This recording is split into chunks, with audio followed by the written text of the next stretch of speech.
बात करेंगे आरक्षण की। आदिवासी आरक्षण बिल पर राज्यपाल अनुसुईया उइके का एक बयान सामने आया है। उनका कहना है कि सोमवार तक विधेयक पर हस्ताक्षर हो जाएगा। विधि अधिकारी छुट्टी पर गए हुए हैं। सोमवार तक उनकी सलाह मिल जाएगी, जिसके बाद सुलह मिलते ही सोमवार को हस्ताक्षर वो कर देंगे। तो आपको बता दें कि कल सदन में आरक्षण बिल पारित किया गया है और अब इस पर राज्यपाल के हस्ताक्षर होने हैं, जिसके बाद ही ये इंप्लीमेंट हो सकेगा। लेकिन यहां पर कुछ तकनीकी कारणों की वजह से अब तक इस पर साइन नहीं हो पाया है। इस वक्त छत्तीसगढ़ की राज्यपाल अनुसुईया उइके का बड़ा बयान सामने आया है। उनका कहना है कि उनके विधि सलाहकार जो हैं वो छुट्टी पर हैं, लेकिन सोमवार तक विधेयक पर हस्ताक्षर होने की बात उन्होंने यहां पर जरूर की है।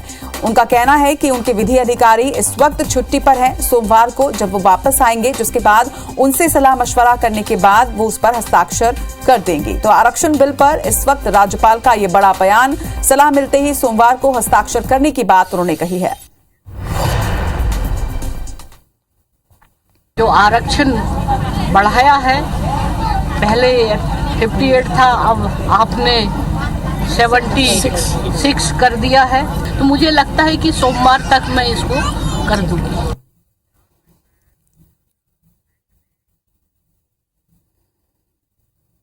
खबर पर ज्यादा जानकारी के साथ हमारे सहयोगी राजेश इस वक्त हमारे साथ जुड़ रहे हैं, उनसे बातचीत करते हैं।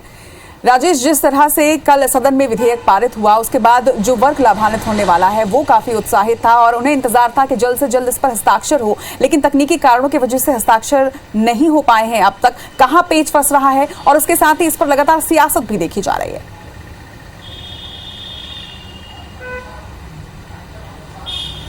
देखिए, छत्तीसगढ़ की पूरी सियासत ही फिलहाल आदिवासी आरक्षण के आसपास घूम रहा है। चाहे भानु प्रतापपुर उपचुनाव का मुद्दा हो, उसमें भी बड़े जोर शोर से इसको रखा गया और सरकार भी यही कोशिश कर रही है एक मैसेज देने की कि सरकार आदिवासी हितों की संरक्षक है। चूंकि इसी सरकार के समय में आदिवासियों का जो 32% का आरक्षण जो 2012 से मिलता आ रहा था, वो घट करके 20% पे चला गया है। तो अब सरकार की पूरी कोशिश है कि हर वो मैसेज देने की कोशिश करे जिसके जरिए आदिवासियों का भरोसा जीता जा सके। न सिर्फ भानु प्रतापपुर उपचुनाव के लिए, बल्कि अगले ही साल विधानसभा के चुनाव है और पूरे प्रदेश भर में ये मैसेज जाना है कि आदिवासी हितों का संरक्षक कौन है। लेकिन बीजेपी वहीं पे इसको लेकर के सरकार पर निशाना भी साध रही है। आज ही नेता प्रतिपक्ष का ये बयान आया कि चूंकि अधूरी तैयारी के साथ ये बिल पेश किया गया है, इसलिए इसमें कई दिक्कतें हैं और सीधे सीधे उन्होंने निशाना साधा कि चुनावी लाभ लेने के लिए सरकार ने जल्दबाजी में बिल पेश किया,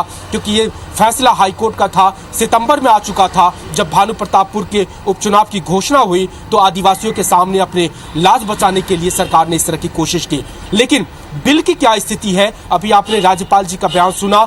चूंकि कल ही यह बिल पेश हुआ, उन्होंने बहुत साफ कहा कि ऐसा कभी नहीं होता कि आज आप बिल आप पास कर लीजिए विधानसभा में और कल उस पर राज्यपाल हस्ताक्षर कर देगा। ऐसा नहीं होता है। राजभवन वो बिल आता है, कई सेक्शन से उसकी जो वैधानिकता है वो जांची जाती है कि पूरी प्रक्रिया का पालन हुआ या नहीं, कोई संवैधानिक क्लॉज का उल्लंघन तो नहीं है। और जब उसके विधि अधिकारी पूरी तरह से सुनिश्चित हो जाते हैं कि ये सारी विधान और प्रक्रियाओं को अपना करके इस बिल को पारित किया गया है, तब जाकर के वो सलाह देते हैं और फिर राज्यपाल उस पर साइन करती है। तो आज और कल 2 दिन तो छुट्टी पे ही है।